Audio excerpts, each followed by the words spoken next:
সাথে সম্পূর্ণ আত্মসমর্পণ। একটা ডালিম হবে, রূপ কথা নয়, এগুলো গাল গল্প বলছি না। এই প্রতিটা কথা আল্লাহ পাকের ওহী থেকে আসে।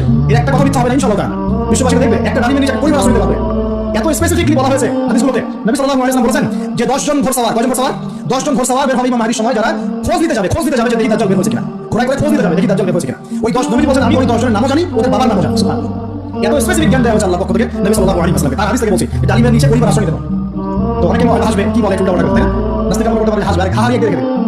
এখন মানুষ ফেসবুকের মতো চিন্তা করে, ফেসবুকের মতো হাসে, ফেসবুকের মতো কাঁদে, মানুষ রোবটিক হয়ে গেছে।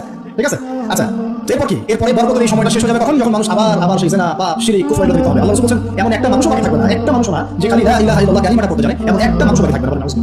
ও হবে এই পৃথিবীর সবচেয়ে নিকৃষ্ট মানুষ, ওর চেয়ে নিকৃষ্ট কোনো মানুষ এই পৃথিবীতে হবে। এখন কি এখন সময় আসে না? এখন কি লা ইলাহা ইল্লাল্লাহ আছে না? আছে, হ্যাঁ, হয়তো তার পূর্ণাঙ্গ পড়তে নাই কিন্তু কালিমা আছে কিনা?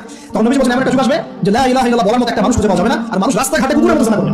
রাস্তাঘাটে কুকুর যেমন সঙ্গম করে না, রাস্তাঘাটে ওই রকম করে মানুষ রাস্তাঘাটে জিনা করবে। ওই সময় আল্লাহ রাব্বুল আলামিন পশ্চিম দিক থেকে শুরু করবে। ওদিক থেকে সূর্য সত্যি পশ্চিম দিকে উঠবে।